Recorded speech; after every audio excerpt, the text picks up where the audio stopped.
Olá, a partir de agora você acompanha mais um Univerciência, o primeiro programa brasileiro de TV aberta e internet produzido por meio da colaboração entre TVs e instituições públicas de ensino superior nordestinas.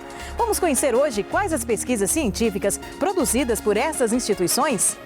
Pesquisadores do Instituto Federal Baiano estudam sobre segurança alimentar em tempos de Covid-19. No Instituto Federal do Sertão de Pernambuco, novas formas de uso de plantas medicinais. E conheça também os protótipos de baixo custo que estão sendo estudados por pesquisadores do Instituto Federal do Ceará para a produção do hidrogênio verde, uma fonte de energia limpa que surge como combustível do futuro.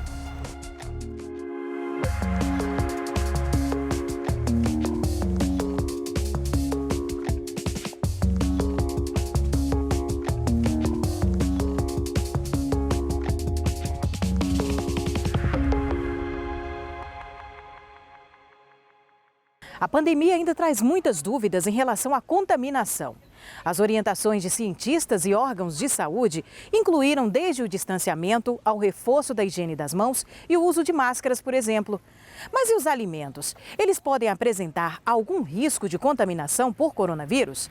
Bem, os pesquisadores do Instituto Federal Baiano se preocupam com isso e propõem um estudo que busca respostas para esta questão.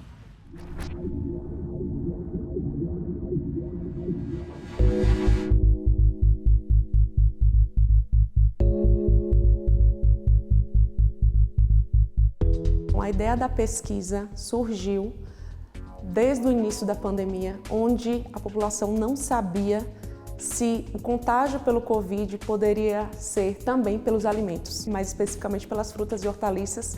Então, devido a essa nossa inquietude, a gente decidiu ter como público-alvo o pessoal da feira, do território do Piemont Norte do Itapicuru, dos 9 municípios que compõem esse território.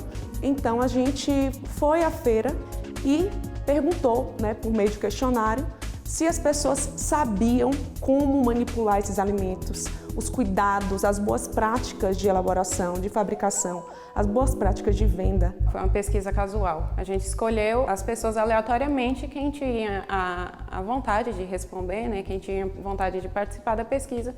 Então a gente foi nessas pessoas e obteve os dados, aplicou os questionários. Foram 10 pessoas por território. A maioria das pessoas que estão na feira são mulheres, então a boa parte das pessoas entrevistadas foram mulheres.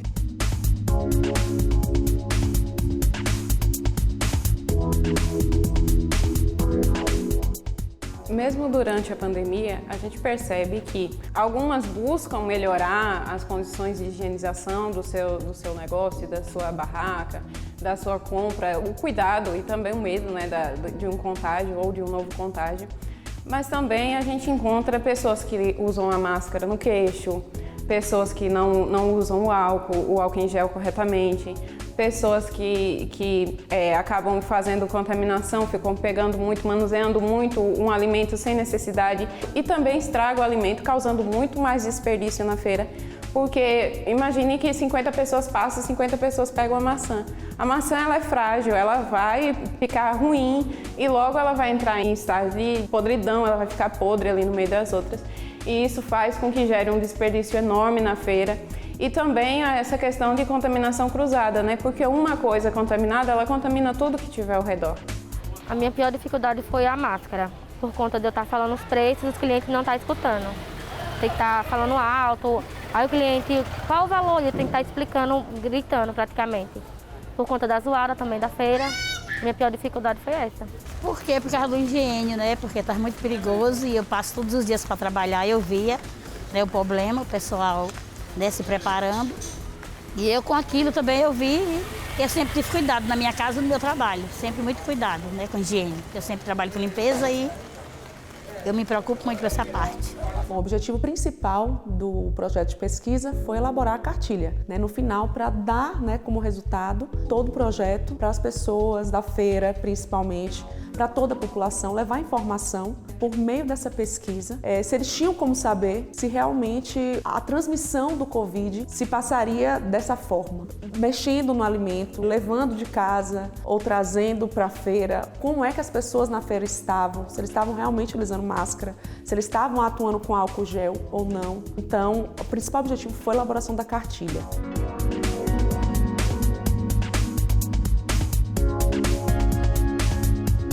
O ideal, como sempre está sendo divulgado na mídia, é que use a máscara corretamente, que use o álcool em gel. Quando chegar em casa, faça a higienização dos alimentos, tem que fazer toda a limpeza do ambiente, tanto quando você chega, quanto você sai, trocar as roupas para que você não traga vírus ou qualquer contaminação de fora. E isso faz com que você diminua. Você nunca vai conseguir zerar um lugar do possível contágio, mas você diminui muito. E isso diminuindo na sua casa, diminuindo na casa de outras pessoas, o contágio, a disseminação do vírus vai ser muito menor.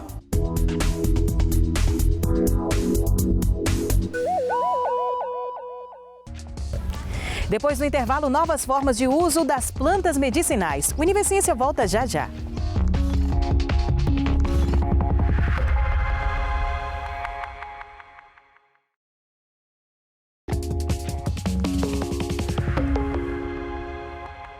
O projeto de pesquisa do Instituto Federal do Sertão Pernambucano, em Petrolina, tem impulsionado o uso de plantas medicinais na região.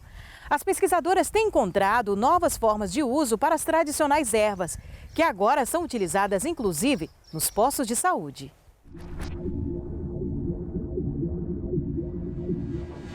A gente trabalha com animais, também no controle de doenças e algumas zoonoses, e a gente trabalha com resultados que se adequam aos seres humanos. Como são feitas essas pesquisas? No horto medicinal são cultivadas 20 espécies, e essas 20 espécies têm de uso tradicional, todas elas são indicadas pela Anvisa. O pesquisador vem até o horto, solicita a extração do óleo, e a partir dessa extração de óleo é feito a cromatografia, que é onde a gente conhece a composição química do óleo. Então, a partir daí são feitos testes in vitro da referida cultura, doença na cultura, e para ver se tem um controle eficiente ou não. Nós já tivemos resultados bons em algumas doenças no controle de uva e manga. Também para o alface nós tivemos resultados positivos, né? Esses óleos são cedidos também para algumas parcerias, como a Univasf, a UNEB, onde eles trabalham com pragas e doenças. Principalmente na Univasf, eles trabalham com doenças de culturas anuais, como feijão e milho, e as pragas, e usam esses óleos para o controle. Temos também um convênio muito importante com a UFPB, onde eles realizam toda a cromatografia, que essa cromatografia do óleo é onde a gente vê toda a composição química do óleo. Aí a gente vê os principais compostos majoritários do óleo. E nessa parceria, eles fazem testes também com doenças de humanos, que são muito importantes para a gente. Recentemente a gente fez uma pesquisa com fungo, né? E deu positivo para o espécime, para a citronela. Né? A citronela combateu a cândida, e a partir daí a gente começa a fazer produtos naturais como sabonete íntimo ou sabão para combate, principalmente nas mulheres. É extremamente gratificante participar desse projeto, porque além da gente levar o conhecimento e resgatar o uso das plantas medicinais, a gente cria alternativas tanto para o produtor combater uma praga, uma doença em sua produção, além de contribuir para o desenvolvimento sustentável da agricultura, proporciona uma economia do produtor, com gasto de produtos, químicos e etc. E além de levar todo esse conhecimento também para a parte do tratamento humano, a parte de saúde. É de extrema gratificação a gente ir para uma comunidade, ver a comunidade utilizando dos nossos produtos, dando feedback positivo de que deu tudo certo, que conseguiu tratar uma ferida, tratar alguma coisa com base dos nossos produtos. Com o uso medicinal das plantas, nós testamos a eficiência desses óleos no combate a doenças de fruteiras, como a cultura da uva, a cultura da manga e algumas olerícolas. Então, esses trabalhos vêm mostrando resultados positivos no combate a essas doenças.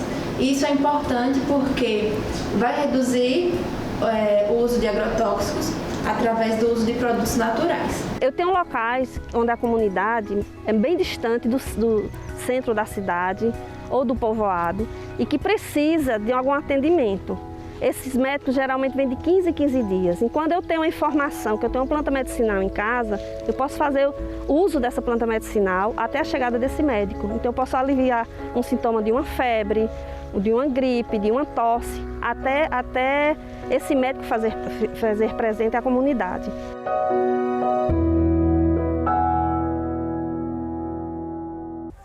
Uma das coleções biológicas mais antigas de Sergipe se encontra atualmente no herbário do Departamento de Biologia do campus de São Cristóvão, da Universidade Federal de Sergipe. O local, fundado em 1972, guarda em armários devidamente climatizados aproximadamente 46 mil exemplares terrestres, como algas, samambaias e tantas outras espécies. O espaço também é ponto de partida para diversos estudos, como uma pesquisa que vamos conhecer agora sobre as briófitas, plantas de pequeno porte, como os musgos. Eu sou da área de botânica, né? Uma área que envolve aí diversos organismos, estando aí as plantas, as algas, os fungos envolvidos. Quando a gente escuta a palavra herbário, né, a primeira coisa que vem à mente é uma estufa de plantas. Mas o herbário, ele não é uma estufa de plantas, ele é uma biblioteca de plantas, é considerado um museu, né? Ele é uma coleção biológica e ele tem como principal função resguardar amostras da diversidade que existe em determinado lugar. O herbário aqui da Universidade de Sergipe, ele é um herbário local, porque ele representa a diversidade encontrada no nosso estado e em áreas adjacentes. O ASE, ele tem aproximadamente 46 mil exemplares, né? E esse número tende a crescer a todos os anos. Nós temos muitos materiais ainda para serem incorporados ao nosso acervo. E esses materiais são principalmente de angiospermas, que são aquelas plantas com flores. Tudo que a gente traz aqui para o herbário é uma representação do que a gente pode encontrar na natureza. Se alguém um dia quiser trabalhar com determinada espécie, ela não precisa ter uma ideia de como essa espécie é na natureza. Ela pode vir aqui ao herbário e pegar essas informações, que estão resguardadas junto com a amostra que está registrada aqui no nosso acervo. Mas por que é importante uma instituição ter um herbário? Né? A importância do herbário, ela reside em representar a diversidade que existe em determinado local. Né? E essa diversidade, ela vai servir para diversos dados que podem ser gerados a partir dela.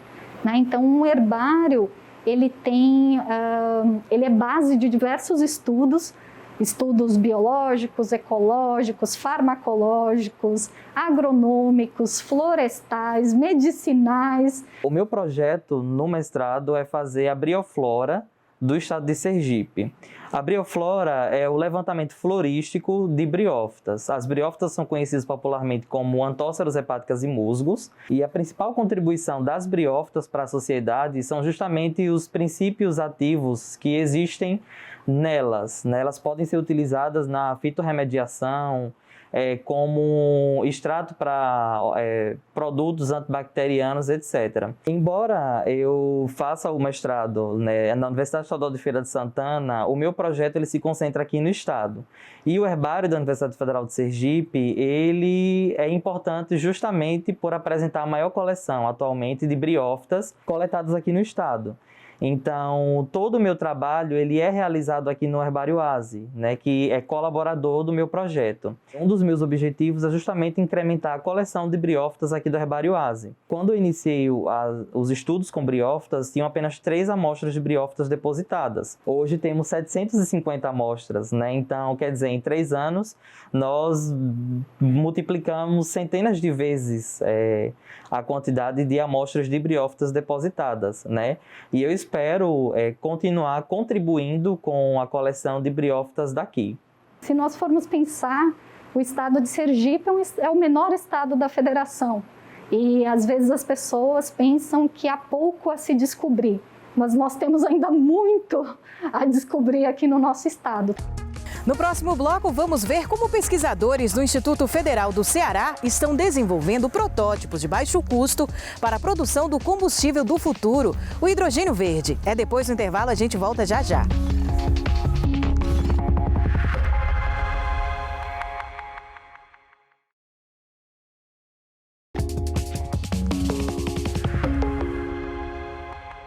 Na luta pela preservação do meio ambiente, pesquisadores do Instituto Federal do Ceará desenvolvem protótipos de baixo custo para o estudo das variáveis envolvidas na produção do hidrogênio verde. Derivado de fontes renováveis como a água, ao invés de combustíveis fósseis, o chamado combustível do futuro pode ser usado para fornecer energia à indústria pesada e abastecer veículos de grande porte, como aviões e navios, sendo uma fonte limpa e sustentável. O hidrogênio é considerado o combustível do futuro e é uma das esperanças da humanidade para ajudar a controlar o aquecimento global. O desafio fica por conta da produção desse composto de forma limpa e, ao mesmo tempo, com custos viáveis. Ao redor do mundo, cientistas e pesquisadores se dedicam a pesquisar alternativas para a produção do chamado hidrogênio verde. Estamos no Laboratório de Tecnologia em Processos Ambientais do campus Maracanaú do Instituto Federal do Ceará, o IFCE, na região metropolitana de Fortaleza.